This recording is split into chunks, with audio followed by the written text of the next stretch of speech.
Você está ouvindo Zoneando, seu podcast de cultura pop, nerd e afins.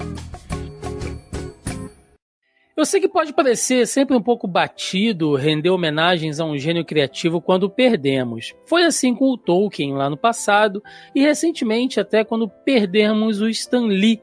Isso só para citar alguns exemplos, tá? Mas se existe alguém que mereceu todas as homenagens possíveis, tanto em vida como após nos deixar o seu legado, é o grande Akira Toriyama, um dos maiores mangakás da história do Japão e um dos artistas mais influentes das últimas décadas no mundo todo. E é para o grande Tori-sama que renderemos um programa especial no dia de hoje. E para isso, para a gente bater esse papo aqui, primeiramente, hosteando este programa, aquele que não se importava em assistir quantas reprises fossem necessárias até finalmente ver a explosão de Namekuzen, estou eu, Thiago Almeida. Juntamente comigo ele, que não tem um rabo de macaco como um bom Saiyajin, mas que vive quebrando meu galho, Marcelinho Delgado. E aí, pessoal, tudo bem? Como é que vocês estão? Hoje é um cast que a gente vai, assim, é muito triste, né, a gente poder estar falando da morte de um cara que a gente admira por tantos anos, né, e que, sei lá, desde que a gente é pequeno, a gente ouve falar dele, né? Mas a gente vai tentar fazer com que esse cast seja uma homenagem digna a um homem digno como foi Akira Toriyama. Exatamente. E fechando a mesa de hoje, né? Ele que pegou todas as fases dos protagonistas de jogos de JRPG com cabelos espetados ao longo da história, meu querido Jeffrey Hyduck. Fala, galera. Hoje eu estou do shape do Rei Cutelo, mas em compensação eu sou o pai de um gato que é o Mestre Karim. Você tem um gato que é o Mestre Karim, tá no shape do Rei Cutelo e esse filtro aí do Zack Snyder que você tá usando, né? Tudo meio... A Netflix vai comprar essa ideia. O Jeffrey tá aí no filtro do Snyder Cut hoje, né? Na versão. Não é? Olha aí. Pagando bem, ó. Pagando bem que mal tem, né? Não é? Ó, Netflix, olha a ideia aí, hein? A Netflix aí. Pois é, meus amigos. Estamos aqui, então, reunidos esta semana para falar um pouquinho sobre a vida e a obra de Akira Toriyama, este gênio, este monstro, que no dia que estamos gravando, né, como aí os meninos bem lembraram, faz exatamente um mês desde o seu falecimento. Então chegou a hora da gente também falar sobre esse grande mestre aqui. É sobre isso que vamos falar no programa de hoje, portanto, sem mais delongas, e vamos ao cast.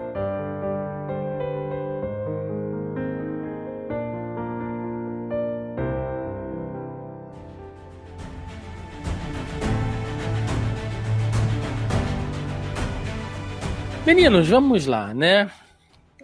Que porrada foi a morte do Akira Toriyama, porque eu lembro perfeitamente, a notícia saiu no dia 9, né? Na verdade, do dia 8 pro dia 9, se eu não estou enganado ali, de março. Eu estava gravando a live da semana com o Marcelo, né? Quem acompanha a gente aqui no nosso canal do YouTube, sabe que toda semana a gente tem a nossa livezinha ali de quinta-feira, onde a gente faz aquele rolê, né? De notícias da semana e tal. E a gente não sabia, né? A gente e o mundo, porque o Akira Toriyama faleceu no dia 1º de março. Eles seguraram bastante tempo, isso não é incomum acontecer no Japão, né? De você pegar ali alguns artistas, outros também já tiveram isso. Por quê? Porque a família, logicamente, né, com todo direito, faz questão de ter um momento ali reservado, um pouco mais de... privacidade, e aí você imagina, né, um cara assim, estelar, cara, como ele, você imagina, assim, seria impossível, né, ia lotar, os fãs iam pra lá, ia fazer homenagem, ia ter cosplay, sabe, ia ter de tudo, assim, porque a galera é realmente apaixonada, onde quer que o cara estivesse no mundo, ele seria homenageado, e a gente, eu lembro de estar em casa, né, e depois de já ter gravado a live com o Marcelo e tal, a gente tá assim sentado na cama, eu tinha acabado de jantar, e a gente trocando ideia e tal, e aí ela vira pra mim e fala, acabei de ver aqui no Twitter, né, o criador do Dragon Ball morreu. Cara, aquilo me deu assim falei, o quê? O Akira Toriyama morreu? Ela tô vendo aqui. Aí sabe quando você fica assim meio... Na sua cabeça dá aquele som de internet de escada entrando assim, você tipo, cara, o que tá acontecendo, cara? Sabe? Como é que vocês receberam essa notícia assim?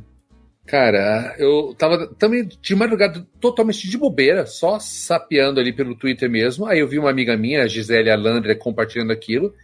E eu totalmente em negação. Falei assim, para com isso. Que fake news da mentira. A primeira coisa, vai dar Google, qualquer portal. Sim. Nada, não vi assim, eu só vi blogs, nada sério, nada oficial, nenhum veículo grande. Eu falei, mentira, com certeza mentira. Só que à medida que os minutos foram passando, foi aumentando, entrou no Jovem Nerd, entrou em outros. Aí a hora que entrou o link do perfil oficial de Dragon Ball, eu falei, puta, cara. Aí eu fiquei também naquela negação, cara, porque antes eu tava na descrença. Aí depois eu fiquei na negação, cara. Aí o sentimento veio, cara. Porra, mano. Aí eu não tive como. Eu chorei dolorosamente, cara. Porque a hora que eu ainda tava desacreditando ainda. Cara, comigo Marcelo? Foi mais ou menos a mesma coisa, cara. Sabe aquela lapada seca que você toma, que você nem vê, né? E você fica meio assim, cara, de onde veio, sem entender o que aconteceu direito? Foi bem por aí, né? E eu só tinha visto na manhã seguinte, né? Porque depois que a live terminou, eu ainda fui fazer as coisas de casa, fui fazer janta, né? Ainda tava vendo aqui com a minha esposa coisa do dia, né? Eu tava conversando com ela. E já acabou dormindo, né? E demos comida pros bichos. Dormiu, e aí só no dia seguinte, que eu acordo, normalmente eu acordo mais cedo, né? Acordou com essa porrada. Aí eu tava no banheiro, né, escovando os dentes e tal, e zapeando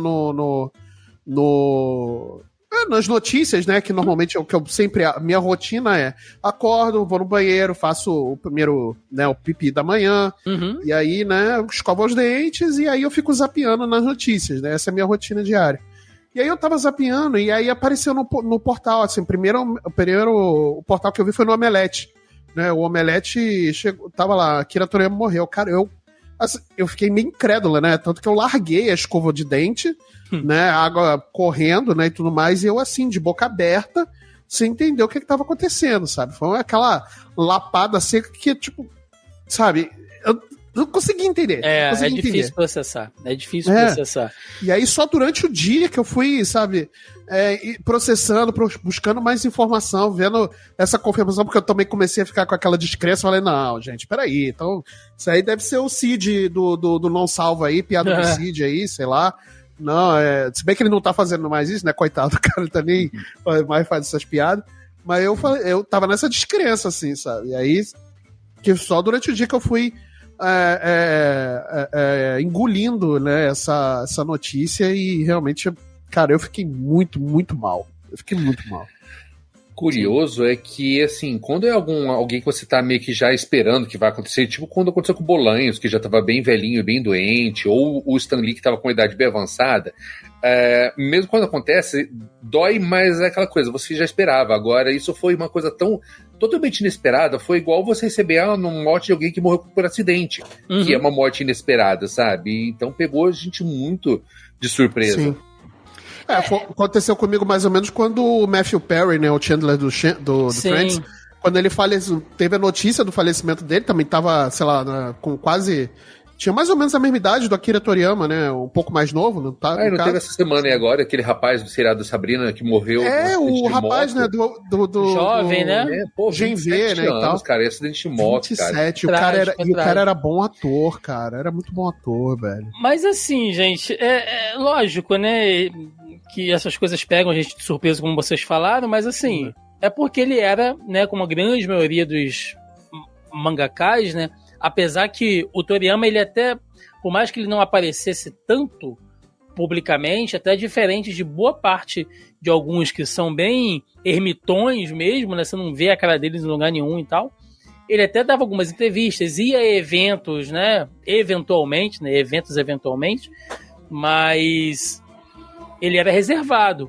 O fato é que ele falece no dia 1º, né? E aí dia 8 é anunciada a morte, ele oficialmente através do Bird Studios, né, que é o estúdio dele, e a gente descobre que ele faleceu, né, decorrência de um hematoma subdural, né? Que é como se fosse uma espécie de sangramento ali no cérebro, porque desde fevereiro ele já estava planejando ali fazer uma cirurgia para retirar um tumor, cara.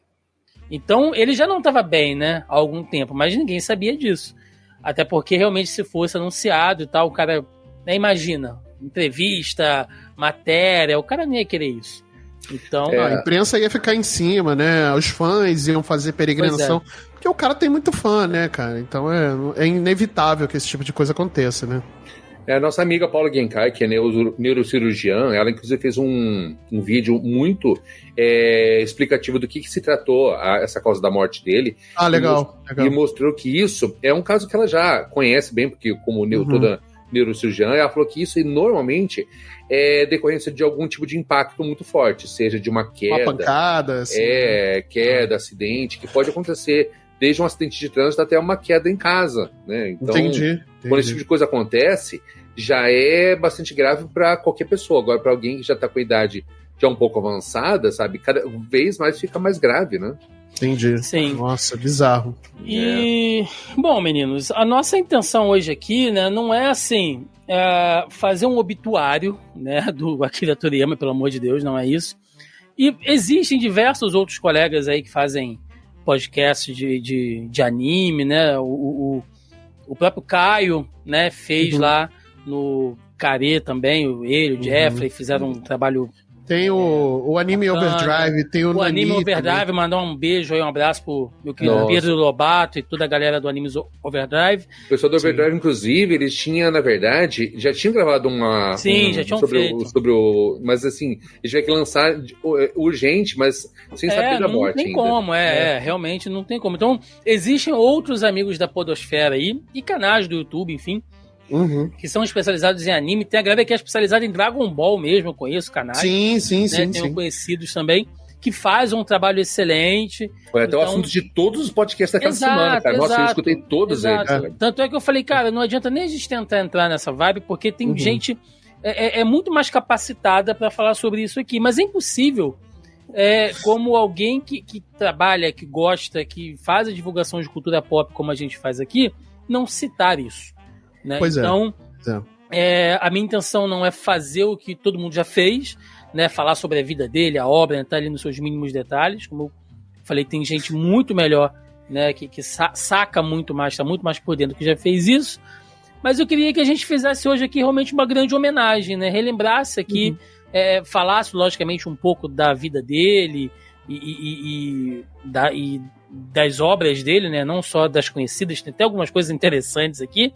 E outras influências, ou outras coisas que ele influenciou, né, jogos. Então, a minha ideia é a gente fazer essa homenagem aqui diretamente pro Akira Toriyama, beleza? Então vamos lá. E aí, para começar, gente, antes de falar diretamente aqui sobre a história e a obra, né, do grande Tori-sama, eu queria levantar uma questão que era algo que eu estava pensando, e aí quando eu montei a nossa pauta aqui, eu achei uma matéria do Times, do Japão, né, a versão japonesa da revista Times, onde um jornalista compara a perda, né, do Toriyama ao que a gente teve do Walt Disney e do Stan Lee, né, como gênios criativos que marcaram a sua geração e influenciaram, né, e vão influenciar ainda outros artistas. Então, logicamente que cada um está na sua esfera, né, o Walt Disney nas animações e o Stan Lee nos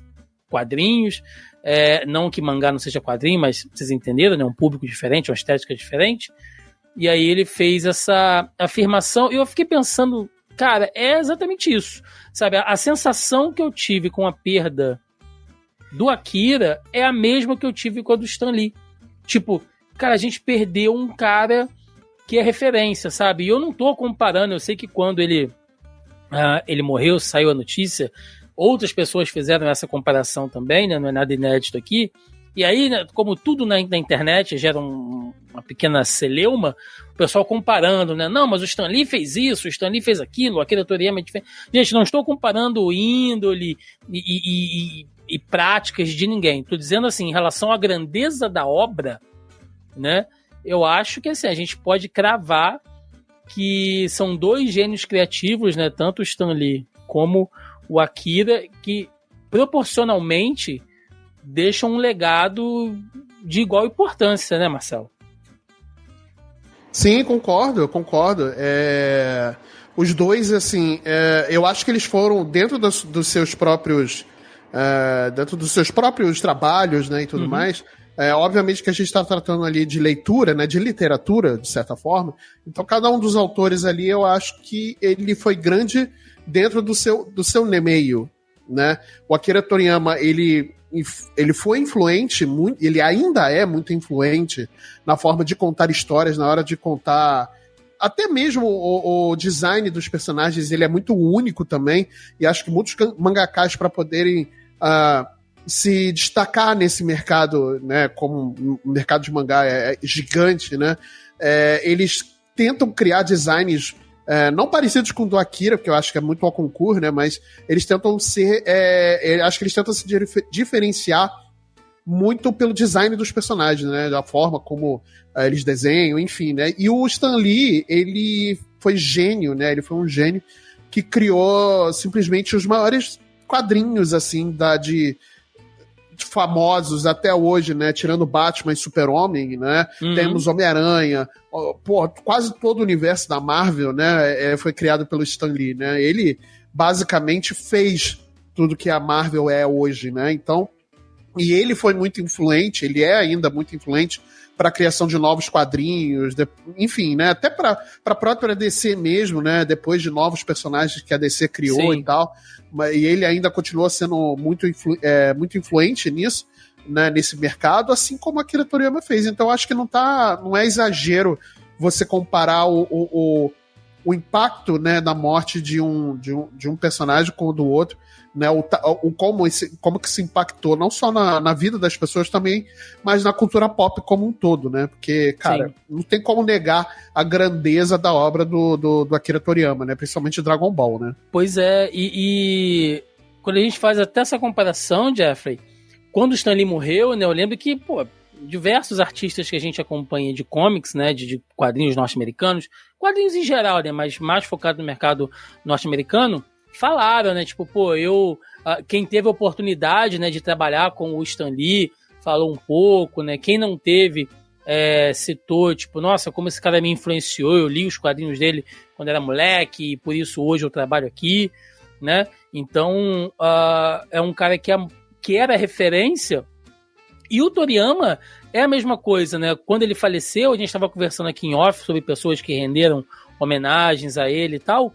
Entre alguns mangakás, né? Só pra gente citar aqui, que se dizem influenciados pelo Akira Toriyama, só gente boba, tá, Jeffrey? Só vou te dizer aqui, ó, só alguns, assim, só artista ralé, tá?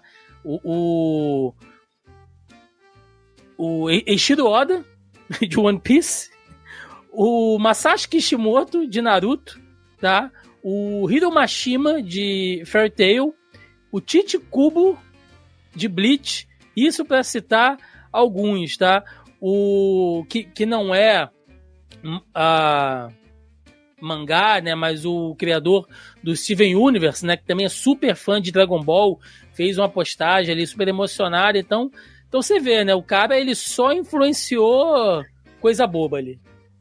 Pois é. E essa comparação não é nem um pouco exagerada e eu ainda vou acrescentar um pouco mais, né?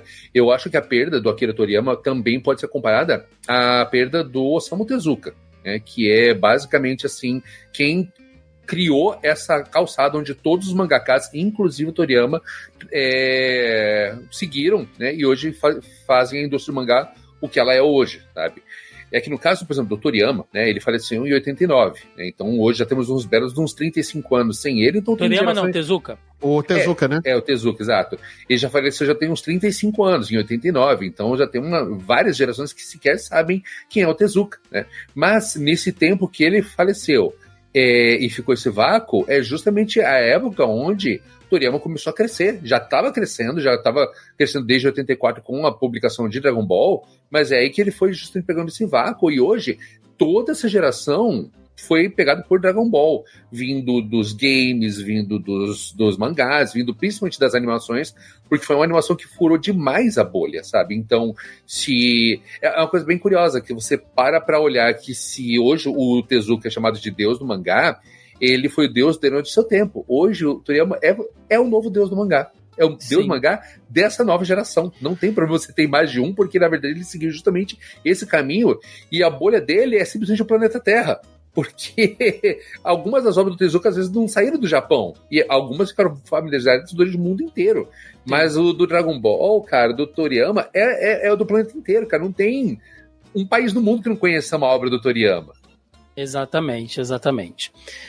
E é legal, Jeffrey, você puxar essa questão do Osamu Tezuka, né, para você ver como que as coisas são cíclicas, né, como que os grandes gênios, assim, eles se reconhecem, porque se a gente pensar, né, o Akira nasceu em 1955 na província de Aichi, no Japão, e aí vamos lá, né, 55, isso quer dizer o quê? Apenas 10 anos após o fim da Segunda Guerra. Então o Japão ele ainda sofria muitas consequências, embargos, né, processos ali de você ainda lidar com os efeitos e os traumas da bomba, né? Então Tóquio ainda estava se reconstruindo, muitas áreas devastadas ainda, população ainda sofrendo, o nível econômico subindo aos poucos, era um quadro muito recente. Nasce o pequeno Akira Toriyama e ele começa a ir à escola, né, fazer as coisas que ele curtia. Entre os hobbies dele, ele adorava veículos e animais, né? Ele passava com o pai ali para ver os carros, né? Vivia indo no quintal ou na região de campo, assim, voltava para casa com grilo, gafanhoto, aranha, sapo, né? A mãe dele devia adorar, assim, né? A dona Toriyama devia ficar feliz pra cacete do filho chegar em casa e jogar um sapo dentro da sala, assim, devia ser uma coisa linda. O que, de certa maneira, a gente vê até refletido nas obras dele, né? Como ele dá importância ali aos veículos lá no próprio Dragon Ball e outras obras, né? Ele adora fazer aqueles veículos estranhos, aquelas naves, aqueles carros e os personagens antropomórficos, né? Com cabeça de bicho. Então você vê que tem toda a influência dele ali. Ele já gostava de Disney, né? Você já tinha ali uma certa chegada do conteúdo norte-americano para os japoneses, né? Naquele período de reconstrução, né? Porque os americanos fizeram parte, e nada mais justo, né, do que aquele pacote de reconstrução do Japão pós-guerra. Então ele já começou a ser impactado ali por coisas como Disney, e ele gostava. Mas ele cita numa das entrevistas que o ponto de virada mesmo na vida dele foi quando ele vai na casa de um amigo, não um amigo de escola, assim, de infância, porque em casa ele não tinha TV, e aí ele vai na casa desse amiguinho, aí o moleque vai lá, liga e tá passando o quê, cara? Astro Boy, do Osamu Tezuka. E ele falou que aquilo ali, ele falou, cara, é isso, sabe? Que coisa fantástica. E começou a rabiscar e desenhar e tentar imitar. Ou seja, Jeffrey, tu citou o Osamu Tezuka, que foi influência pro cara, né? E hoje ele é influência para outras pessoas, pra tu ver como que é cíclico essa coisa, né? É verdade, né? É a passagem de bastão, passagem de manto. E aí estamos aí, sabe? Novos, grandes autores que, assim, são jovens, né? São autores que estão, talvez, na nossa faixa de idade, que estão aqui agora sendo, assim, as novas influências dessas gerações que vão seguindo daqui para frente, sabe? Então, quanto mais, na verdade, essas obras vão se tornando mundiais, mais esses degraus que foram calcados pelo Tezuka e pelo Toriyama vão ficando cada vez maiores e mais populares também. Sim. E eu acho legal que a vida, né, do Akira Toriyama, assim, é lógico, né, gente? Não adianta você vir com aquele papo de coaching, né? Tipo, não, acorde cedo, tome banho gelado, faça meditação, que você vai virar o próximo Bill Gates, o próximo Osamu Tezuka. Não vai, tá? Não vai. Não serve pra todo mundo isso, a realidade não é por aí, né? Não é por aí, meu amigo. Mas é legal você ver que a história do cara é uma história simples, mas mostrando que tudo acontece na vida da gente por alguma razão, tá? Não quero entrar num papo aqui esotérico, espiritual, nem nada disso, mas eu acredito que realmente as coisas acontecem tudo por uma razão, porque já na escola, Marcelo, ele ainda fala, né, em algumas entrevistas, que ele adorava fazer desenho, né? Porque eles não tinham muita coisa, né? Como a gente falou, para poder fazer. Era escola, casa, né? Já tinha a parte ali da molecada que trabalhava para ajudar em casa, enfim. Mas eles faziam, entre eles ali no colégio, segundo o Akira Toriyama, concurso de desenho, né? E ele falava que ele sempre ficava em último. Os desenhos deles o desenho dele era meio esquisito, né? Os bonecos com os cabeção, aqueles cabelos já meio espetado, assim, que ele nunca foi muito popular, mas que ele sempre quis trabalhar com a parte artística. Quando ele sai da escola, e aí vamos pensar, né, naquela coisa da família tradicional, né, japonesa, que quer que o filho saia e já ingresse numa grande companhia, né, ou assuma, de repente, o negócio dos pais da ali. Família, né? Mas ele queria ser artista, né? Então você vê. Se hoje em dia ser artista já é mal visto em alguns lugares, você imagina, né, lá atrás, num Japão super conservador. Sim. Mas ele seguiu, cara. Ele trabalhou numa agência de publicidade. Ele fala até que ele levava uns esporros de vez em quando, porque tu tinha que estar sempre ali engomadinho, né? Tu ainda vê os centros empresariais, né, no Japão hoje em dia, todo mundo ali terno, gravata, aquela coisa bem cinza. Na beca, assim, na né? Beca, bem monocromática. Ele chegava ali meio zoado, né? Aquela coisa meio excêntrica, mas que ele começou a fazer placas, posters, cartazes, né? Pra agência ali de publicidade, até ele conseguir realmente engrenar. Ou seja, mostrando que é um cara normal, velho. Né? Ele era o próprio mangá dele, cara.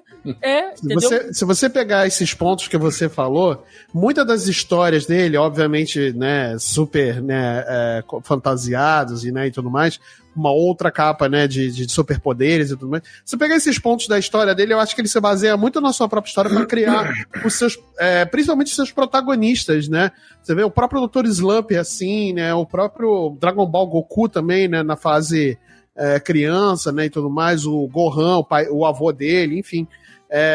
Ele usa bastante, né, da sua própria história, né, de como ele teve que batalhar muito para conseguir chegar, né, no ponto que ele chegou, né.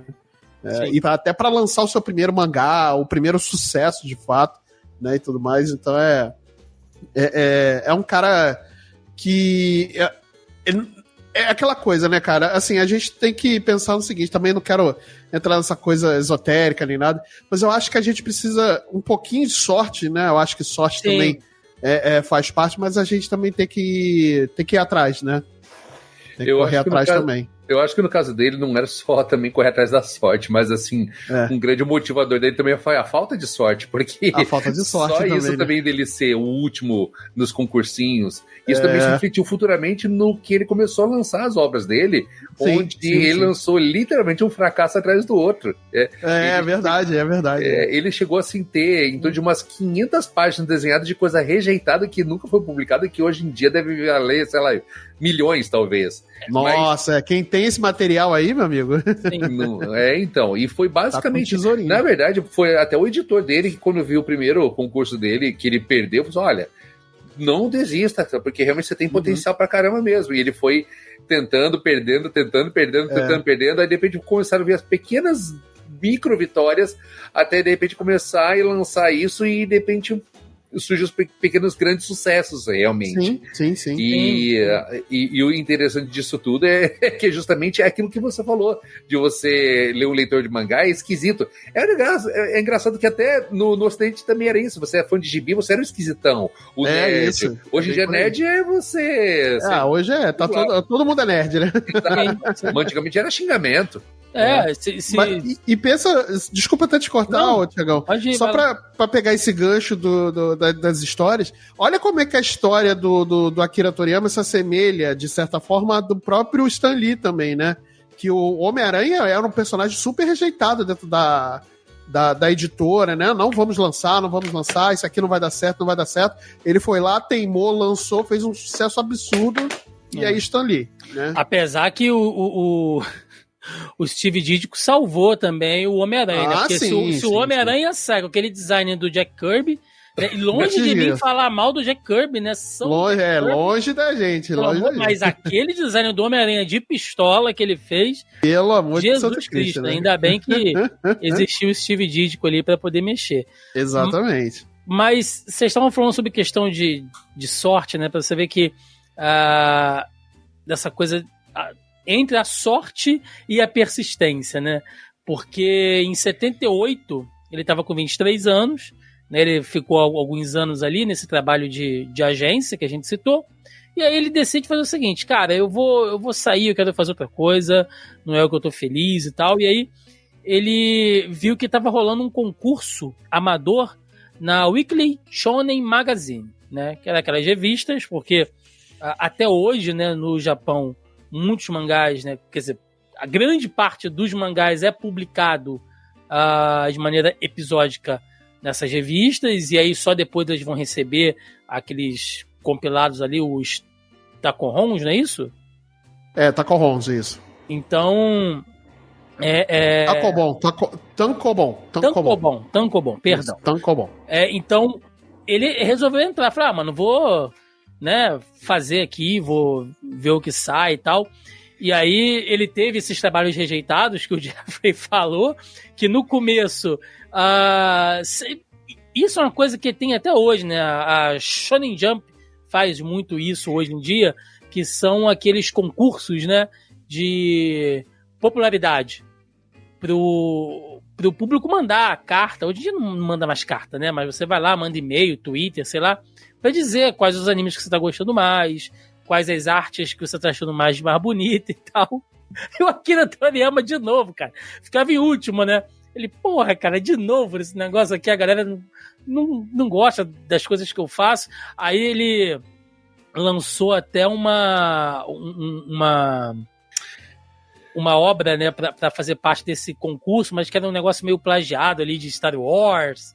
E aí, na vida dele, como o Jeffrey falou, né, que existem pessoas que a gente tem que citar também, entrou na vida dele um cara muito especial, cara, que era o Kazuhiko Torishima, que fica com ele até boa parte da vida profissional dele, que foi o editor dele, que falou exatamente isso, cara. Falou, não, velho, continua, vai lá, você tem potencial, mexe aqui, mexe ali, né? Acho que vai dar certo e tal. E aí ele finalmente lança o que seria assim o primeiro grande sucesso dele, né? Salvo as devidas proporções, que era a Wonder Island, né? E ali você já vê, né, Jeffrey, que tem algumas coisas muito Akira Toriyama, né? Coisas que ele vai levar para as outras obras dele, Dr. Slump, Dragon Ball, né? Aquele design ali dos carros, dos bichos antropomórficos, né? Sempre tem um militar de capzinho ali, um de colete, um policial e tal. Então você já vê que ali ele já vai fundamentando boa parte do que seria essa carreira dele, graças também a esse incentivo do Torishima, que foi muito importante aí para a vida dele. Realmente, e uma coisa que todo artista tem, e eu falo isso com conhecimento de causa, é reaproveitamento de material rejeitado. Porque normalmente você tem sempre aquele materialzinho que fica ali, não serviu muito para aqui, dá uma reciclada, uma mudada aqui e ali, e é nesses pequenos materiais aí que começou a fundar um pouquinho da gênese, que depois ia ser aproveitado com mais propriedade nas obras futuras, sendo o Dr. Slump, que vai vir lá pra frente, depois o Dragon Ball, mas tudo pegando essas características de um capricho muito grande nas cenas de ação, no desenvolvimento de cenários, nos veículos que ele era apaixonado, no próprio traçado dos personagens você começava a ver também um pouquinho da gênese, que começava a aparecer um personagem aqui e ali, esse mesmo do Wonder Island, uma personagem que era muito a carinha da Bulma. Você já percebia ali que você, olha, eu já tô vendo o que isso vai se tornar também. Posteriormente tem aquele que é realmente o belo do embrião do Dragon Ball, que é o Dragon Boy, né? Aí o bichinho tinha até meio que a cara do Gohan, mas eu já pensei, olha, mais um empurrãozinho e a gente já sabe o que isso vira.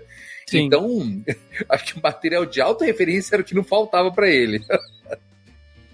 Exatamente. E aí, cara, assim, na virada de 82 para 83, ele finalmente lança o que seria o seu primeiro grande sucesso ali, que é Dr. Slump, né? Lá com a Arale, que tem uma personalidade que me lembra muito o Goku do Dragon Ballzinho, né? Aquela pessoa sem noção ali que fala qualquer coisa que vem na cabeça. Não tem muito filtro, né? No filtro zero, né, cara? Mas é muito inocente, é muito valente e tal. Mas muito bom também. Ali já era... Os textos são maravilhosos, cara, na moral. Slump, Marcelo, eu li emprestado de um amigo, né? Depois, assim, de algum tempo que já saía aqui o Dragon Ball aqui no Brasil... Dr. Slump chegou e aí eu fui ler e tal. Só chegou bem depois, né? Pela Conrad, né? Ainda. Pela Conrad, né? E é aquele humor raiz do Toriyama, né? Tu vê que ele tava se divertindo fazendo aquilo ali. É ele sem amarra, é ele sem editor, né? No caso. Ele gostava de trabalhar muito com humor fácil, aquele humor que você criança rir, piadinha de cocô, piadinha com coisas bem bestas mesmo. Sim. Então é aí que surgiu. Não era nada ofensivo, né? Eram piadas bestas mesmo, né? Pra fazer, tipo, o quê? É isso. Bem isso. É bem por aí. Pois é.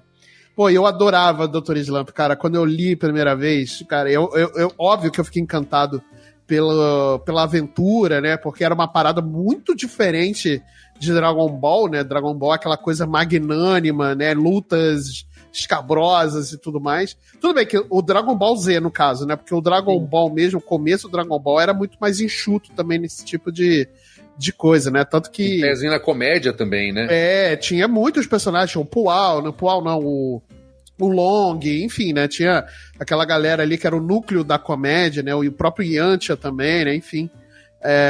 Cara, eu adorava esse começo de Dragon Ball também, mas Dr. slump, cara, eu ria, eu me escangalhava de rir, cara. Era muito bom.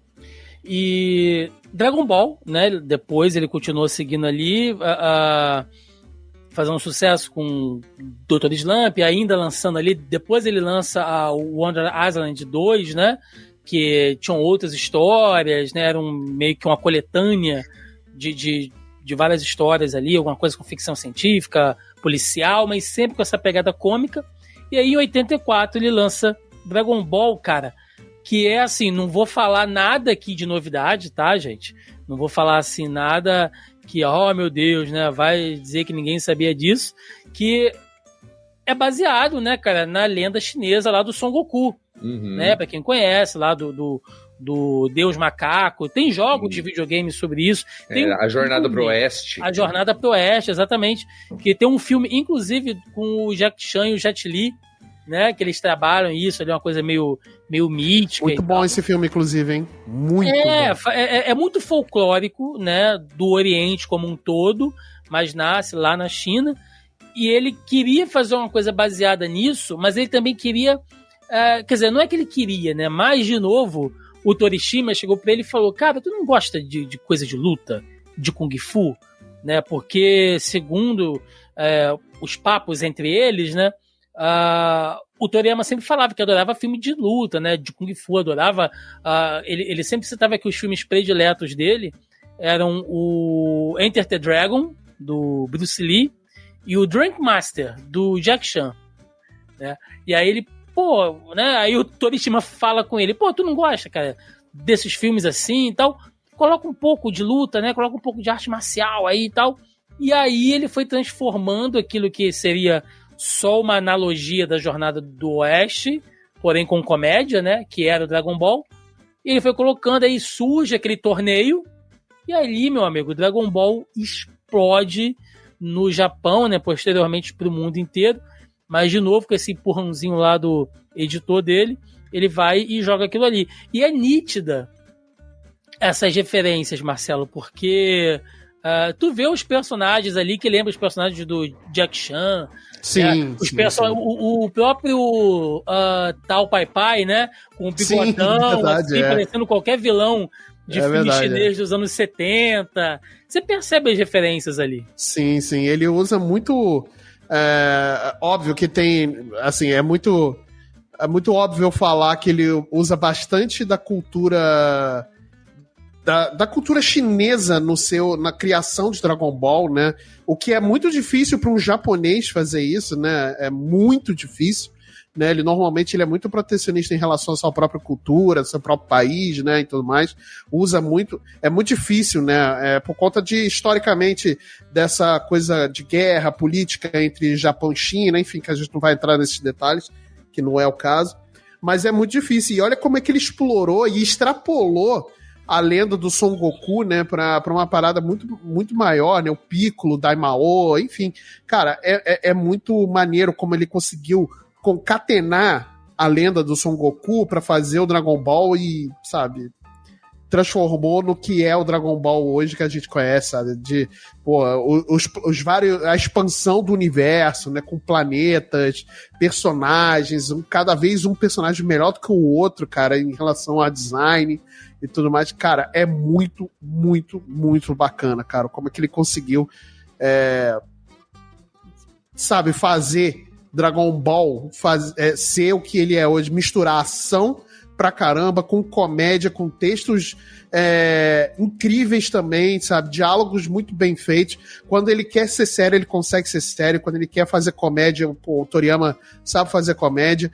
E cenas de ação também, as batalhas, sabe? Todas muito bem trabalhadas no mangá e tudo mais. Cara, é incrível o trabalho do Dragon Ball, cara. Muito maneiro. Sim. E o legal disso é como você vê, assim, a notória realmente influência, principalmente por conta do Jackie Chan, porque, assim, até então, tanto filmes de artes marciais como animes, eles eram bastante violentos. Se a gente pega uma referência da época, tinha o Fist of the North Star, né, que é extremamente violento, assim como os filmes do Bruce Lee, que é uma coisa um pouco mais adulta. Mas a partir do momento que o Jackie Chan começou a colocar um pouquinho de comédia nos filmes de artes marciais, ele colocou uma coisa a ser um pouco mais assim, ampla, sabe? De modo que crianças podiam assistir, se divertir, dar risada. Então, a partir do momento que o Toriyama implementou isso também, ele se tornou justamente aquilo que o Jackie Chan já trazia para os filmes de arte marcial. Então, você tinha agora uma obra que tinha muita ação e muita comédia. Então, ou seja, não ficava uma coisa muito nichada, ou seja, não era violento a ponto de ser restrito por que restringisse o público infantil. Agora estava uma coisa bem equilibrada, de modo que crianças e adultos e adolescentes, no geral, podiam se divertir com a obra. E se a gente pensar, né, que só falando em números, né, porque no caso Dragon Ball já saía pela Shonen Jump, né, não mais pela Shonen Weekly, ele foi parcialmente responsável ali pelos recordes de vendas de circulação da revista inicialmente, né? Eu tô aqui, ó, com dados que chegaram a 6,53 milhões de vendas semanais. Semanais. Você imagina uma revista, uma edição, vender 6,53 milhões de edições por semana, cara. E só no Japão. Só no Japão. Coisa. Só as edições em Tankobon, né, que a gente falou aqui, foram 160 milhões de cópias vendidas. Né? Só no Japão, isso que eu tô falando no Japão, 260 milhões no mundo inteiro. Então é fenomenal. É muita coisa, assim, cara. É muita coisa, cara. É muita coisa. E aí vai escalonando, né? Tem essa parte. Eu acho que a comédia em Dragon Ball ela sempre ficou, né? Eu acho que nesse início ele trabalha muito bem, mas o próprio Toriyama disse também em algumas entrevistas de que aos poucos ele teve que mudar, né? Ele teve que se adaptar ao novo estilo artístico, porque as lutas iam ficando cada vez mais frenéticas, mais rápidas, então ele fazia traços mais estilizados ali. Ele até cita uma vez que ele recebeu uma carta, né, de um fã dizendo que, pô, tua arte tá ficando quadrada, ainda mais arredondada, tá ficando mais quadrada assim, porque ele tá colocando uma coisa mais dinâmica, né, na arte. E aí que ele começou a botar mais quadrado ainda, né? Só de porque o cara reclamou, ele começou a fazer ainda mais ali. Eu cheguei a reparar isso quando eu assisti o Dragon Ball Clássico, que eu falava que todos os personagens tinham um perfil de macaquinho, que quando ele ficava de lado, a boquinha dele fazia tipo uma curva, parecia uma boquinha de macaco. E aí, à medida que mudou pro Z, realmente ele ficou bem mais quadradinho mesmo. Aí quando ele virou de lado, ele já tava com aquele formatinho diferente. Nossa, mudou completamente a estrutura. E a fase Z, né, assim, lógico que a fase inicial eu não sei vocês, mas eu conheci ele no SBT, nas manhãs do SBT. Imagina, né? Que o Marcelo é mais jovem, eu não sei, mas o Jeffrey também com certeza né, já tá aí já na fase da geriatria igual eu. A gente assistiu isso lá no SBT. Mas aí, cara, Dragon Ball Z realmente é o que explodiu, né? Quando virou a série animada, o que era aquilo, né, cara? Eu lembro, eu até falei isso no vídeo que eu fiz, né, de homenagem quando ele faleceu, na semana que ele se foi. Eu fiz um vídeo aqui no canal falando um pouquinho, né, da minha relação com Dragon Ball, e eu citei isso, que eu lembro claramente, né, de ir para eventos de anime e comprar fita VHS. Olha aí, cara. Caraca. A geração Z não sabe nem o que é isso. Não faz ideia. VHS, tá, de Dragon Ball, que era legendado por fansub, cara. Caraca, olha isso. Eram grupos na internet que legendavam animes totalmente assim, de fã pra fã, né, Jeffrey? Como eles falavam, totalmente grátis, mas que a galera vendia em evento. É verdade. Eu lembro disso, que vendia DVD dessas coisas, cara. Era então. muito... Você comprava o VHS, você botava em casa, a primeira coisa que aparecia embaixo assim, legendado por fulano. Não venda este conteúdo. Não venda este conteúdo. Eu paguei 10 conto pela fita, que era uma fortuna na época. É verdade. Detalhe, ó, na data de hoje que nós estamos gravando esse vídeo, né, eu sei que é um pouco fora do assunto, mas hoje o game Final Fantasy VI está fazendo 30 anos. E coincidentemente eu conheci Dragon Ball e Final Fantasy VI na mesma revista, que é uma edição que eu tenho até hoje, de dezembro de 94, da Super Game Power, onde ali, além de ter o detonado de Final Fantasy VI, tem uma matéria sobre o game de luta do Dragon Ball do Super Nintendo. Ali foi a primeira vez que eu tive qualquer contato com Dragon Ball, então, ou seja, conheci por conta dessa matéria do jogo. Então eu conheci primeiro pelos jogos, né, e depois eu até corri atrás do cartuchinho pra jogar. Primeiro achei engraçadinho, eu falei, pô, que esses lourinhos mal encarados, fazendo umas carinhas de mal, muito engraçado.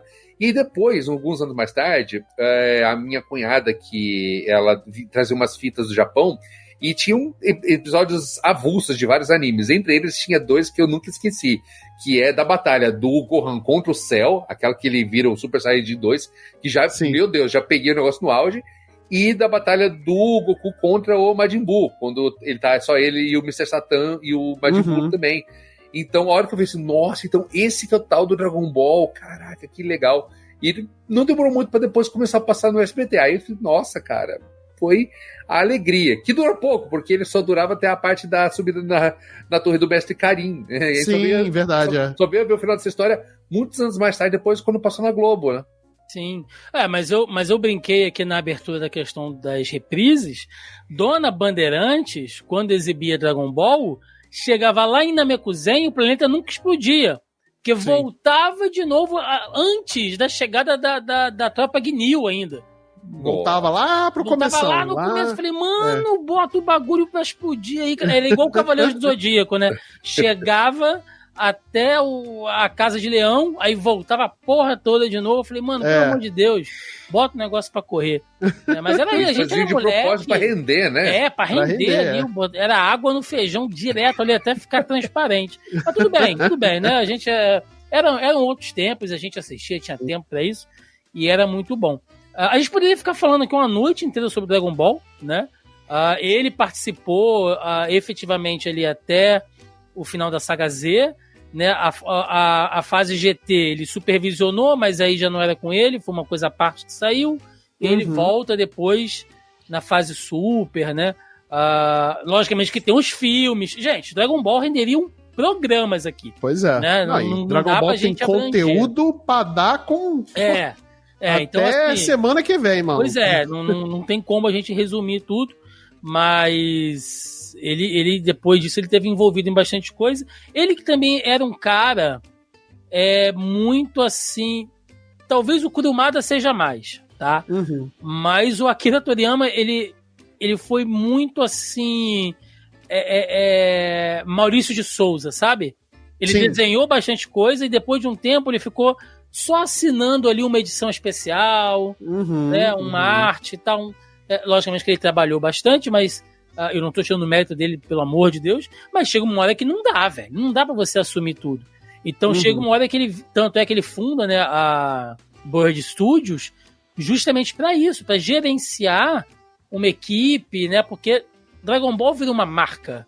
Sim. Ele em si vira uma marca, então ele tem que ter o auxílio de outras pessoas ali. Sim. Sim, é muito comum, na verdade, os mangakas terem assistentes que trabalham com ele, e muitas vezes até tomam a rédea da produção da obra, e depois alguns desses assistentes se tornam mangakas próprios. Né? Eles acabam se tornando realmente grandes mangakas que já trabalharam com ele, mas é muito normal qualquer mangaka ter essa equipe de assistentes mesmo. Sim.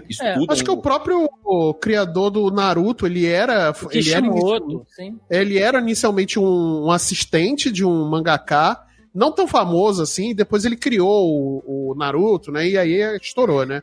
Se eu não me engano. Porque a gente tem aquela visão mítica, né, do mangaka que fica na casa dele cercado de embalagens de comida e papel para todo lado. Né? Faz tudo, né? Vivendo naqueles cômodos 3x5 no Japão, né? O cara caga num balde, porque não tem mais onde ir, dorme em pé, e dentro de uma capa de colchão. Mas... E existem sim, tá, caras? É só você procurar, gente, foto na internet do Togahashi, tá? Togahashi, é verdade. O criador do Yu Yu Hakusho, o Hunter vs Hunter, né? Ele é bem... As fotos dele no meio da imundície jogando videogame é clássico, assim. É verdade, Enquanto isso, né, a mulher dele, que é a criadora de Sailor Moon, tá sempre ali arrumadinha na beca. E o cara é um lixão. Também Sailor Moon é sempre arrumadinha também, né? Pelo amor de Deus. Mas geralmente o cara que ele não consegue, né, uma equipe para ajudar quando a obra chega em um ponto muito grande, você vê que ele sofre até para dar continuidade, né? Um bom exemplo disso é um que faleceu também e deixou a obra em aberta, é o Kentaro Miura, né? Berserker, a gente nunca vai ver o final pela infelizmente, mão né? do Miura. Infelizmente, porque ele não conseguiu. Evangelion foi quase isso, né? Quantos anos? É verdade. Evangelho, eu acho que até hoje, né, maluco? Não, final não teve ainda. Final mesmo não teve. A autora de Nana, ela parou a obra porque ela tá se tratando de câncer, né? E a obra ficou literalmente parada. Né? Então, sem ela, realmente a obra não anda. Então chega uma hora que os caras precisam realmente. E o Eiichiro Oda tá há 10 anos falando que vai acabar o One Piece e não acaba, né? Então... mas o Oda também é foda, né, cara? O Oda tá... É o Martin, né? Do Game of Thrones, né? Mas também tem que ver o quanto que a editora também não tá pressionando, né? Porque afinal de contas o próprio Toriyama falou que ele já queria ter acabado na saga depois do Cell. Do Cell acabou e pronto. Sim. Teoricamente era pra acabar ali, né? Era pra acabar, então... Ele sempre disse, Jeffrey, que ele queria que a geração nova assumisse. Sim. Né, que os filhos ali, o Gohan, Gotenks e tal, assumissem, né? Aí ele começou até a colocar coisa de viagem no tempo com o Trunks pra tentar render a história, mas E aí tá aí hoje Dragon Ball igual a Marvel, né? Com multiverso, né, cara? Nossa, esse filme que saiu que tem o multiverso dos personagens e tal, caraca, que filme bom, hein? Não tô botando defeito, não. Tô dizendo que chegou uma hora que os caras têm não tomei como defeito, não. Só tô falando que esse filme só é um ponto. Esse filme é muito bom, cara. Eu achei muito maneiro. E fora que até, dada a excessiva carga de trabalho, teve hora que ele teve que dar as gambiarras dele. É muito notório que a criação de Saiyajins é porque ele precisava de um pouco mais de tempo para desenhar mais rápido. Então, chega de preencher esses cabelos de preto. Vamos deixar loiro mesmo, que eu desenho mais rápido. Exato.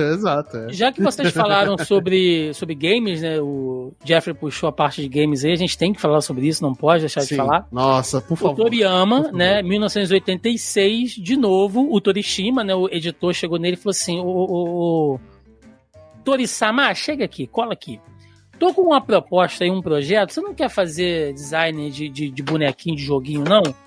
Porra, mano, eu tô cheio de trabalho aqui pra fazer esses bonecos com cabeça espetada aqui, rabo de macaco. Não, mano, faz aqui um negócio aqui maneiro, eu acho que vai dar certo. Não vai dar em nada isso aí. Não, rapaz, faz aqui que vai dar certo.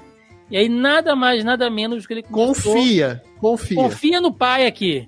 Ele começou a fazer o quê? Ele começou a trabalhar no design de Dragon Quest.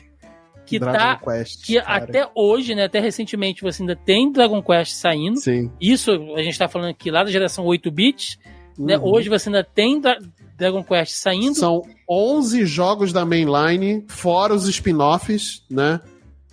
Centenas de spin-offs, fora a animação baseada em Dragon Quest. Quem não lembra aí de Fly? Quem não lembra de Fly? Então o Dragon Quest, talvez... Desculpa até eu interromper sua fala, Thiago.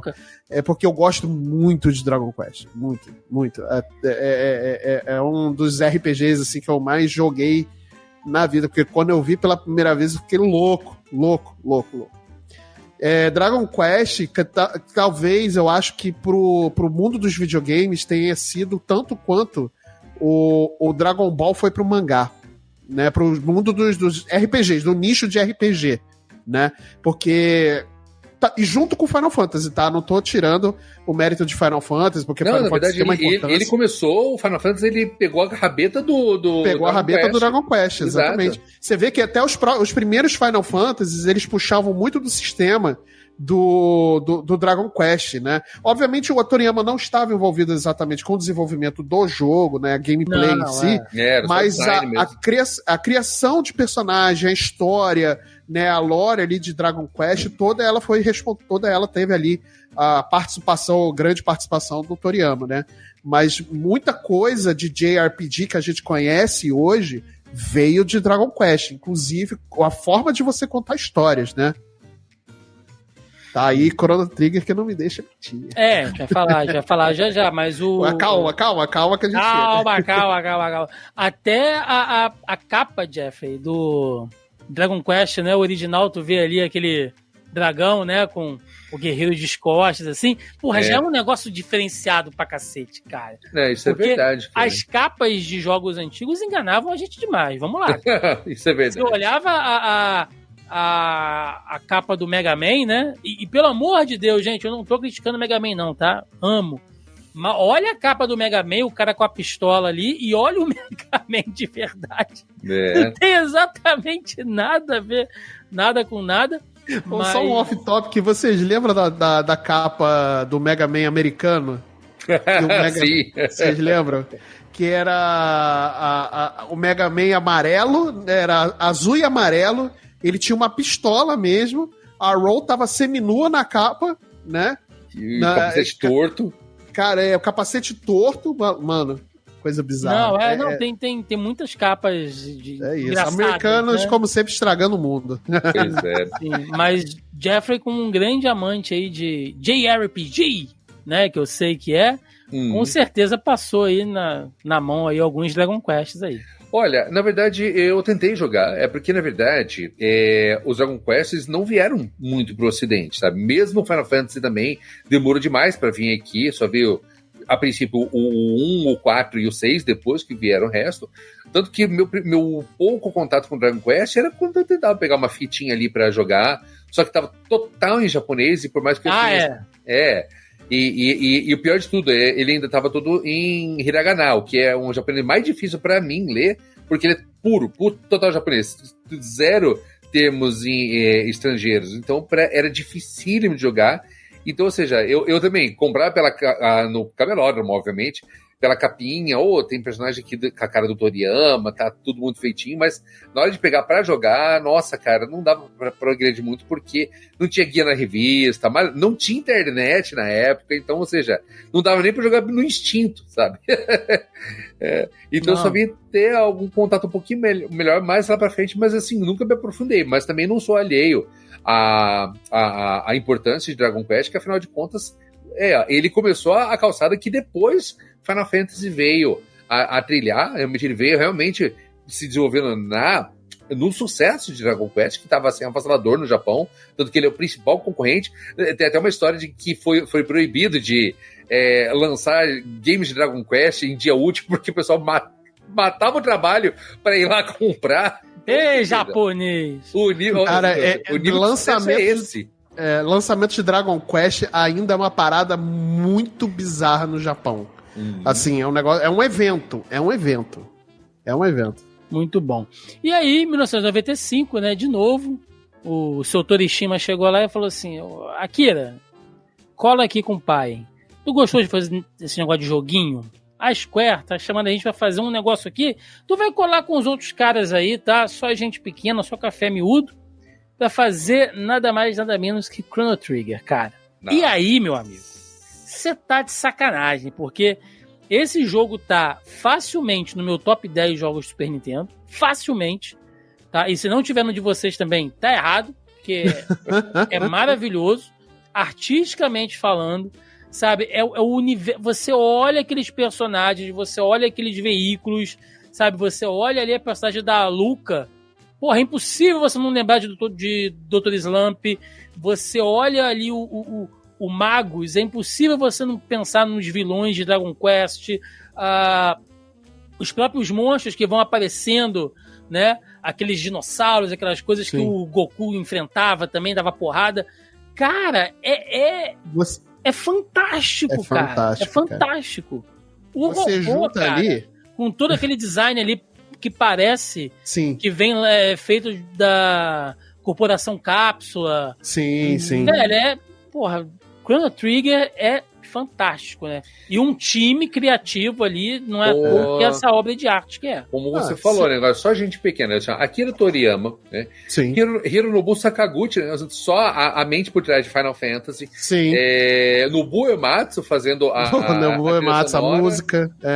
Você tem o Yoshinori Kitase, também como diretor. O Yuji Horii, que é do Dragon Quest também. A gente fraca. É aquela conjunção de astros que fazer. Tinha que acontecer neste momento. Era o Vingadores da Square, né? Você pegou. Isso. Você é foda, vem que a gente. O projeto Chrono Trigger? Exatamente. Chegou. O CEO da Square chegou com o tapa-olho dele, assim.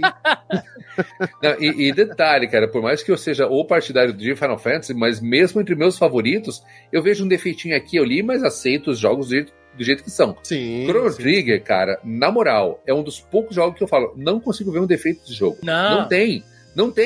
Eu tento procurar, não tem. E rejogando hoje, hein? E detalhe, os relançamentos só melhoraram, porque depois que saiu pro Super Nintendo, saiu uma versão pro PlayStation que tinha aquela abertura em anime maravilhosa. Sim. Pela arte do Toriyama. A arte do Toriyama. E pra completar, ainda teve a versão do Nintendo DS que ainda teve um final a mais. Então, além dos 13 finais, né? Porque a gente sabe que o Uematsu ali, toda essa galera ali que também tava por trás de Kingdom Hearts, né? Tem toda aquela questão do 7, do 13, né? Então, já sabe. Então, além dos 13 finais, tem mais um, cada 14º aí. Sim. Né, de lambuja, cara. Porra. Eu rejoguei, inclusive, recentemente o Chrono Trigger, cara. Ele tá chuchu até Vira e mexe eu jogo. Eu comprei a versão dele da Steam, né? Eu não sei, acho que é a versão remaster dele. Porque a do 3DS não é a mesma da Steam. A do DS, né, no caso, é uma versão separada, né? Ela só existe no DS. Ela não tem na Steam ou no meio bucaneiro aí, né? Os PP22 da vida. Mas... a versão da Steam é a versão remaster dele, que já vem com um monte de melhoria e tal, né? A abertura em anime também, né? Tem isso aí, que é fantástico. O final em anime lindo demais. Pepita de ouro total. Tem 3 jogos Super Nintendo que eu jogo todo ano. Em algum momento do ano eu vou jogar, seja nas férias, seja no feriadão, eu tô de bobeira, acho que eu vou jogar. Você tira férias, Thiagão? Te parece que não, mas eu tiro. Tem 3 jogos que eu sempre jogo todo ano religiosamente Super Nintendo. Que é X-Men, Mutante Apocalipse. Sim, excelente jogo. Chrono Trigger e Zelda Link to the Past. Pra mim são 3 obras-primas do Super Nintendo, assim, fantásticas, sabe? Então, cara, é outro jogo também que um dia, se pintar a oportunidade, a gente precisa falar sobre ele. Tá? E aí o cara continuou... Você quer falar mais alguma coisa? Não, eu só ia falar do design do Frog também, né, cara? Que ele acho que ele é um personagem muito particular, né? O Trigger merecia uma animação, né, cara? Merecia. Cara, a arte do Toriyama, ele merecia. Rola, há muitos anos, rola um burburinho de que haveria um remake do Final Fantasy, do Chrono Trigger, né? Haveria um remake e tal, nos moldes que foram feitos o Final Fantasy VII Remake, né? Já tem tempo já esse burburinho aí, né? Sim. Nunca foi concretizado, nunca foi confirmado nem nada. Eu, particularmente, não acho necessário um remake desse estilo. Óbvio, se sair, eu vou jogar? Obviamente que eu vou jogar, porque, né, porra, não tem como. E detalhe que é um jogo que ainda saiu no finalzinho da vida útil do Super Nintendo. O Super Nintendo, ele já, na verdade, já tava perdendo terreno pra caramba. Sim. Pro PlayStation e pro Saturno, então, ou seja, já era pra ele ter sido aposentado.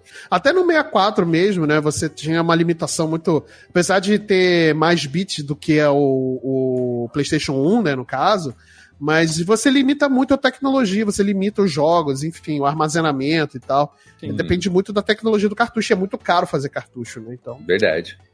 E aí, meninos, ainda, né, seguindo ali depois de 96, ali 97, ele ainda trabalhou, né, de novo, fazendo design.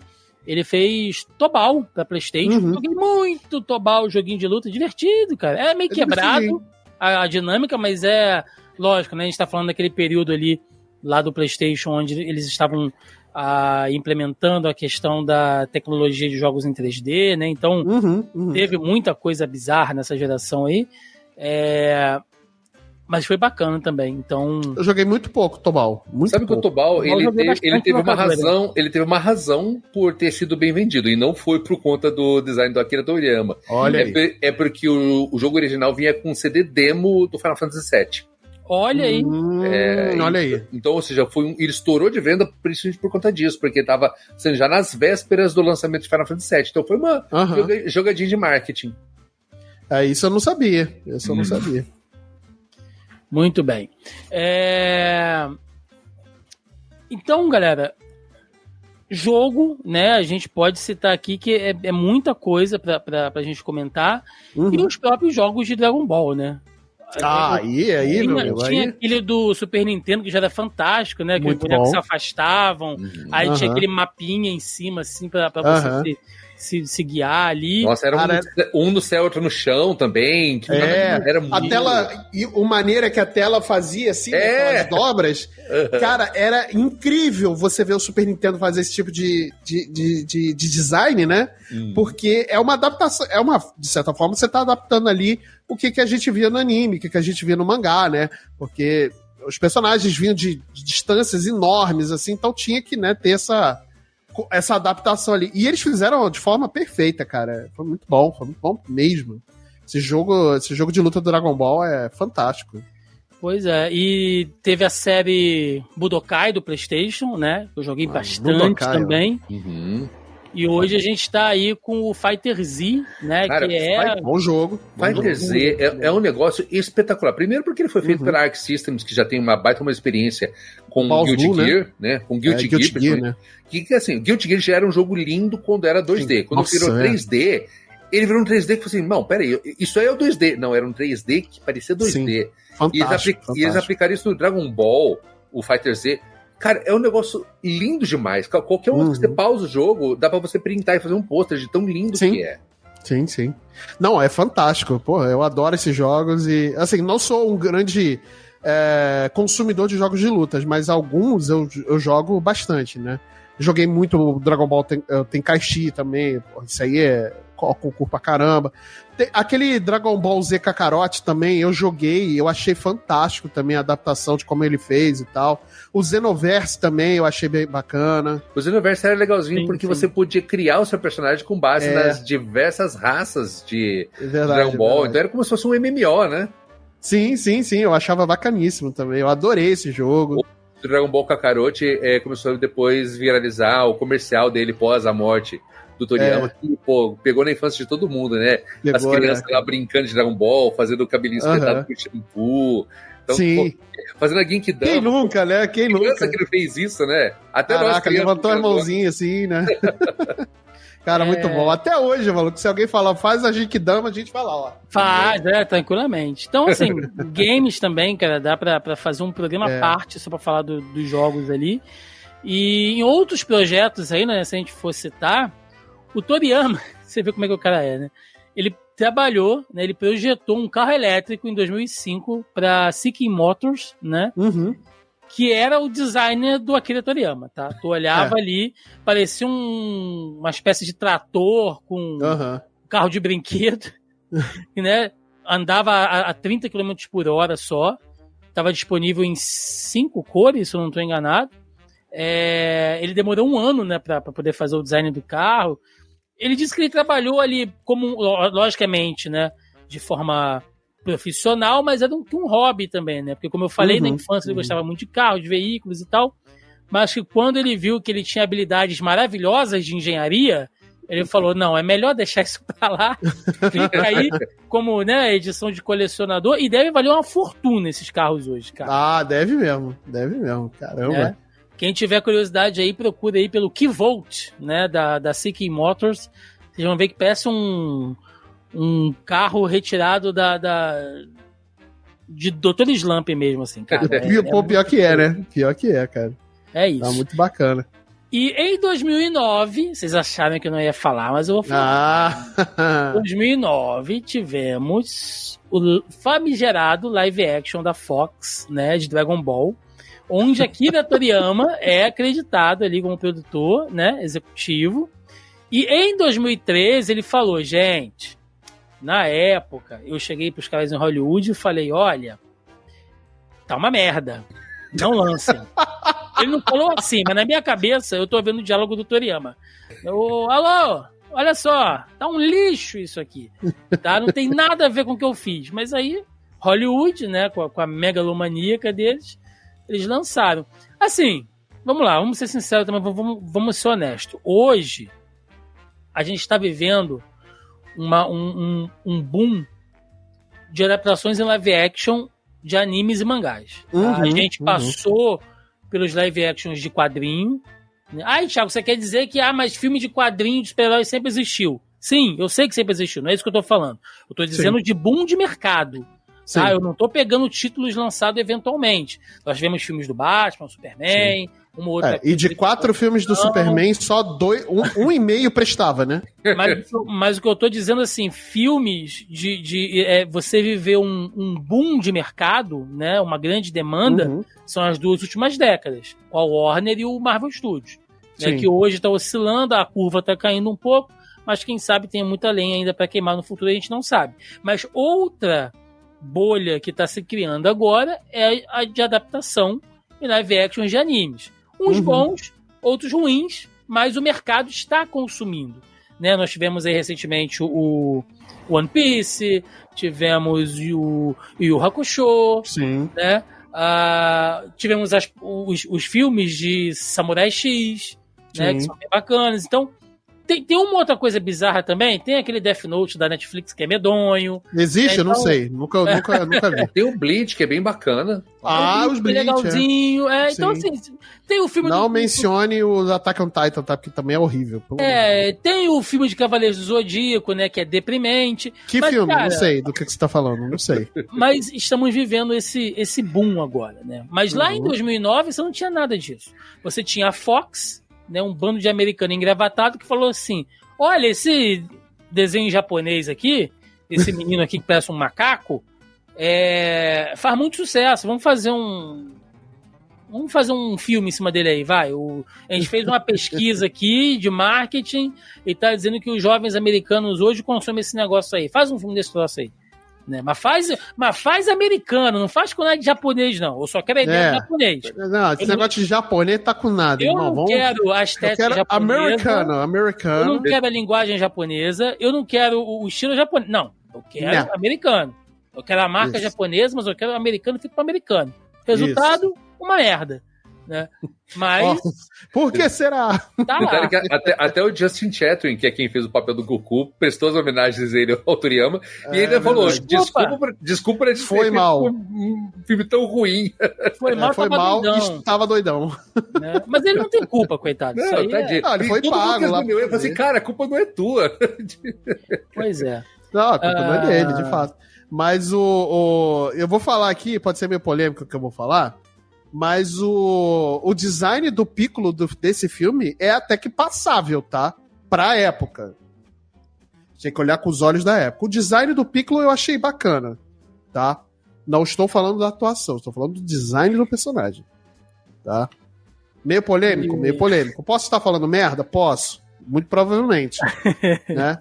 Mas... Eu tô tentando encontrar alguma coisa pra concordar com você, mas... Então tá, né? Cada um sabe do, né? Cada um sabe onde aperta. Isso. Mas assim, a gente não citou, cara, o Toriyama tinha 2 filhos, né? Um filho e uma filha. Ele foi casado ali, ele se casou com a Yoshimi Kato, né? Que também era uma mangaka, né? Ela não seguiu a carreira tanto ali. Ela até ajudou em algumas coisas ali, foi assistente em Dr. Slump, enfim, mas ela se casou com ele ali em maio de 1982 e eles tiveram 2 filhos, né? O Sasuke, né? Sasuke e a Kika, né? Olha o Sasuke aí. Pois é, cara. E ele morava, né, até então ali no seu estúdio caseiro em Kiyosu, né, ainda bastante recluso, enfim, quando faleceu. E, meninos, é isso, né? A minha intenção foi realmente fazer um apanhadão da vida, da obra. É um cara que provavelmente passou muito perrengue, errou muito até acertar, né? Mas o que a gente sabe, assim, até hoje, todo mundo que trabalhou com ele cita a generosidade dele, a simpatia, né, a forma como mesmo recluso ele respondia aos fãs eventualmente, chegou a participar de alguns eventos, empregou muita gente. Ele disse numa das entrevistas dele que ele, no começo, em alguns momentos, ele pensou em desistir. Simplesmente assim, ele falou, cara, eu não sei se o que eu tô fazendo vai dar alguma coisa. E aí, quando o Dragon Ball começou a estourar, ele começou a não entender por quê, né? Tipo, cara, mas tem tanta coisa melhor por aí, né? Eu só tô fazendo aqui uma coisa que eu gosto, enfim, não acho que seja algo realmente tão grandioso como as pessoas acham. E aos poucos, né, ele foi vendo o alcance da obra dele. E aí aquilo retroalimentou a vontade dele de trabalhar. Ou seja, em um ponto da vida onde talvez ele já estivesse cansado, ele estava com mais gás, com mais garra, porque ele via que cada vez estava alcançando mais pessoas, né? Isso não tem só a ver com dinheiro. Não, mas tem a ver também com a tua obra, cara, de você ver que as pessoas estão ávidas por consumir aquilo que você produz, né? E acho que para um artista, por mais que a gente sabe que tapinha nas costas, né, e agradecimento não enche barriga, mas para um artista, no fundo, isso conta muito, cara. Sim. Né? Então, nos deixou, né, mas um legado que fica para sempre, e acho que a gente pode afirmar, sem medo de errar, que é um cara que curtiu a obra em vida, sabe? Não é aquele cara que morreu e aí, sei lá, anos depois a obra vai explodir, vai virar filme, vai virar série, e o cara não vai estar aqui para curtir nada disso. Então ganhou prêmios, recebeu homenagens e recebeu essa nossa aqui, né? Foi a nossa singela homenagem aí à obra e à vida de Akira Toriyama. Considerações finais, Marcelinho? Eu acho que mais do que ganhar dinheiro, prêmios, né? Eu acho que o que ele ganhou mais da vida dele foi um sincero carinho por parte dos fãs. Porque a gente gosta muito da obra dele. Muito, muito. Não adianta, cara. Dragon Ball mudou vidas. Dr. Slump também. Dragon Quest. O Chrono Trigger. Enfim, tudo. As principais obras dele, as mais massivas, né? Mudaram vidas e ganhou muitas pessoas. Eu não conheço. Eu juro pra você. Eu não conheço uma pessoa que consiga falar mal do Akira Toriyama ou falar... Pode não gostar. Não tô falando do... Não gosto da obra. Gostar até aí, meu amigo. Jesus não agradou, não agradou todo mundo. Também, né? Então, pode até não gostar, mas eu não vejo uma pessoa que consuma as obras do Akira Toriyama, seja qual for, e fale mal, né? Do cara. Enfim, de qualquer coisa relacionado ao mundo de Akira Toriyama. Não conheço uma, então acho que é um personagem, né, uma pessoa, né, nem achei nem personagem a palavra certa, mas é uma pessoa que nos deixou muito cedo, mas também ela deixou para trás algo que a gente bota na mão no coração e aquece, sabe? Toda vez que a gente assiste um episódio de Dragon Ball, que a gente olha o mangá, a gente vai ler o mangá do Dr. Slump e começa a rir, feito um idiota, sabe? Porque, como a gente falou, são as piadas bobas, assim, né? Mas é uma piada que diverte, né? É ótimo, inclusive, para introduzir a criançada para o mundo do mangá também, né? O Dr. Slump é fantástico nesse ponto, né? E, obviamente, assim, tem maneirismos na obra do Akira Toriyama da época, né? Principalmente em relação a Bulma, né? No Dragon Ball, né? Mas até isso também, assim, a gente consegue relevar, né? Porque não é algo escancarado, mas existe, né? Existe. A gente não pode deixar de citar, mas nada assim que é explícito, né? Nem nada. Ele tratou com muito carinho o que ele produziu, e os fãs tratam essa obra com tanto carinho, com tanto esmero, com tanto dedicação, que maior do que qualquer prêmio, maior do que qualquer coisa, acho que o que ele ganhou na vida dele vai continuar ganhando em pós-vida é o nosso eterno carinho, né? E agradecimento ao Akira Samar, cara. Muito obrigado. Muito obrigado mesmo. E Jeffrey, você? É só você ver, né, cara, como que o saldo é extremamente positivo. Todo artista tem os seus altos e baixos, mas quando a gente faz depois o saldo final, principalmente quando chega o final da jornada, a gente coloca na balança e o saldo é tão positivo, porque o Akira, ele deixou a sua marca no mundo. Ele deixou gestos e marcas e características da sua obra que estão presentes na criança dele, da gente. É só de pensar, cara, quantos já não fez uma Genkidama para desejar tudo de bom para alguém? Quem que não brincou de fazer a dancinha da fusão para poder, sabe, fazer, pô, eu e você somos a mesma pessoa? Quem que já não brincou de fazer um Kamehameha para mandar força, sabe? Então esse tipo de coisa mexe com a criança dentro da gente, sabe? Poxa, quando teve as Olimpíadas no Japão, todos os atletas fazendo lá as poses dos seus heróis favoritos, sabe? Os times de futebol fazendo suas homenagens, os seus jogadores fazendo a fusão também. Então, isso deixou todos nós, crianças do mundo, sabe, com muita saudade. E já estou me emocionando de novo. Eu achei que eu não ia me emocionar mesmo depois de um mês, mas é inevitável. Mas é porque isso deixa a criança da gente muito feliz de saber que fez parte das nossas vidas. Muito bem, muito bem. É isso. Não tem como, né? A gente se emociona porque é o que o Jeffrey falou, faz parte. A música do Dragon Ball GT, né? A versão brasileira, a gente tocou no meu casamento, inclusive. Aí. Né? No momento dos votos e tudo mais. Nossa, foi um momento que, só de lembrar agora também, eu fico todo arrepiado, sabe? Então, até isso ele conseguiu influenciar, cara. Olha que coisa maravilhosa. Estamos aqui fazendo a Genkidama, que Tori-sama receba sempre tudo de bom aí e inspire cada vez mais pessoas a fazer um trabalho maravilhoso por aqui. É isso, meninas. Vamos lá, vamos pro encerramento. Vamos embora.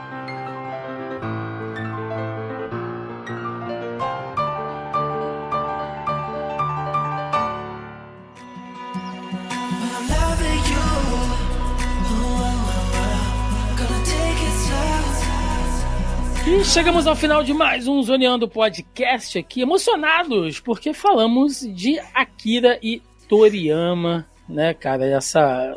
Esse fenômeno, esse gênio fantástico aí que nos deixou com essa obra maravilhosa. Então, como eu disse, foi um programa onde a gente quis realmente prestar essa homenagem, falar um pouco da história e dos trabalhos, né? Muito do que a gente falou aqui renderia um programa separado, quem sabe, né? Quem sabe um dia a gente não faz. Mas eu acho que era necessário em algum momento a gente falar sobre isso, e foi um programa maravilhoso, assim. Quero agradecer a presença dos meus queridos aqui e aquele espaço para recadinhos, jabás, o que vocês tiverem. Marcelinho Delgado, você. É isso aí, galera, muito obrigado por vocês terem acompanhado mais esse episódio fantástico, que a gente lembrou a obra desse gênio, né? Esse fenômeno, acho que é o melhor definição para Akira Toriyama, né? E se vocês quiserem acompanhar um pouco mais do meu trabalho, eu tenho o meu próprio podcast, que é o Multipop, né? Ele está nos melhores agregadores de podcast, né? Você pode encontrar aí tanto no Deezer, na Amazon Music, no Spotify, enfim, tá lá. Nós estamos também na Twitch, né, como Multipop _ na TV, e no YouTube como @multipop _ na TV também, tá? E a partir dessa semana, né, vocês podem me encontrar também, que agora eu faço parte do time da Black Company, né, de podcasts da Black Company. Né, toda semana eu tô lá fazendo um podcast com eles, gravando. Né, provavelmente já nessa semana já vai estar no ar o episódio falando sobre a obra de Godzilla, né, desde a sua criação até a americanização, enfim, falamos aí sobre completíssimo falando sobre Godzilla. Então vai lá e busca esse podcast que tá fantástico também, tá legal? É isso, minha gente. Thiagão, obrigado, cara. Nossa, obrigado por ter... parabéns aí, cara, pela novidade. Mesmo. Nem sabia. Parabéns. Não, é bem novidade mesmo, né? Aconteceu muito Breaking news! Breaking news, aí, ó. Mas é isso. Sucesso lá, cara. Acompanhe, né, o Multipop, acompanhe lá na Black Company. Marcelão trabalhando aí diversas frentes. Meu querido Jeffrey Hayduck, muito obrigado aí. Acabei chamando porque teve feriadão de Páscoa aqui, né? E aí as crianças vieram pra cá, chocolate pra todo lado, comida beça, e eu toda hora pensava, tem que avisar o Jeffrey do podcast, que eu tenho certeza que ele vai querer participar. E aí toda hora ele fazia outra coisa. Esquecia, mas consegui chamar. Que bom que o Jeffrey veio. Espero que você tenha curtido, meu querido, e dá aí recado, jabá pra galera te encontrar. Opa, sempre um prazer estar aqui de volta, sabe? Então, principalmente agora esse mês de abril que o Pai Pato tá de férias, então precisando é só dar uma chamadinha aqui que a gente agenda aqui e o Pato se enfia no meio para dar os seus pitacos aqui, né? Mas quem quiser conhecer um pouquinho mais da minha obra, né? Então pode ver aqui no fundinho, né? Talvez esteja reduzidinho, mas Pai Pato aqui é um cosmaker, então para você que tá querendo fazer seu cosplay pro Anime Friends, pra BGS, pra CCXP, então só chamar aqui, né, no patelier.cosmaking, onde a gente pode fazer aquele orçamentinho maroto pra você, e de repente você pode sair com aquela arma que você tanto queria, aquele acessório, aquele capacete. Só não vai me pedir uma armadura inteira, que pelo amor de Deus, isso dá trabalho demais. Pô, eu ia pedir agora a armadura completa do Guardião Vermelho, né? Que é o único cosplay que hoje eu tô podendo fazer. Então, por causa do meu shape de Kibe, né? Então...